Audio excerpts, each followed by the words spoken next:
Sembut Menteri Rang Bahak Kejela Meghalaya uba Preston Tensong ha ka arpoi trek risau ule pentep baka kenhun menteri kan sesong jengelang hadian jong ka election steng samoi ke banlong ha kejela bane kerane kamat kebedai bat ka jingkiu dor jong kompniang petrol bat diesel. Uba Preston Tensong syemla keren syai ba kan don kanu ke jing penduna ya ka khajna halor kini ke kompniang. Uba Preston Tensong uloong ba ha kani ka senam hi ka sarkar ke penduna ya ka khajna dan rutengka. Ulabo jengkeli bahatu hakiwe gejela ka donne em gejingduna jengka khajna kumbal penduna hakani gejela Meghalaya. Ulong shosho bakalong ke babakla bakasang kongres bakan bu kejing keno ha ka sarkar halor kani kejing kedor jong ka petrol bat ke diesel. Ulong shosho babaro ki habban sngoto bakani kejing kedor kamdei tang ha Meghalaya ndrai ka jaru hakelengkari.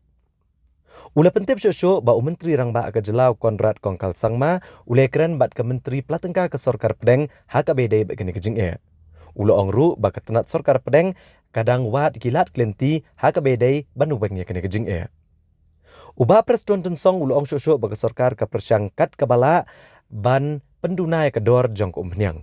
Ndrai kamla benlai e namar bakani kejing kiudor kaja hakeleng kejaka bat ke Sorkar kamla benlai e haka bedai bekani.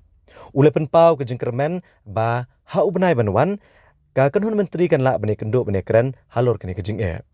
Ule kenturu ikinong song ban sngo kulmar namar baki election kalajan bat kumta uloong ba ka seng kongres ka shim kabuna kene ban keno ya ka sarkar.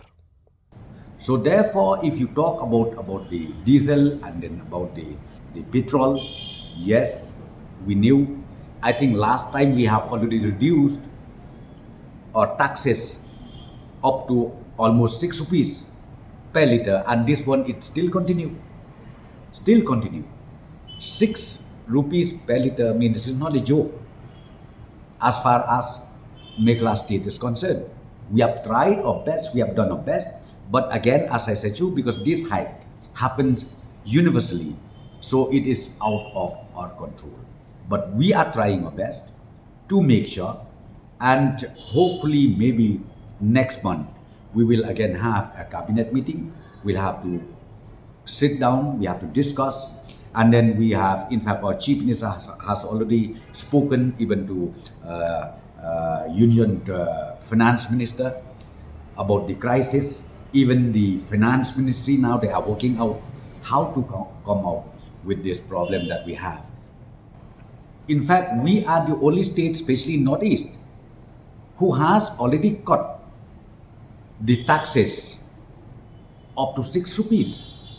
We have done that for whose interest? This is for the interest of the state, for the interest of everybody. So we have done that. So that's why I'm telling you, I cannot commit anything right now, but government has taken note of it, and very soon after the by-election and all, we will again sit down and then we will discuss about this issue.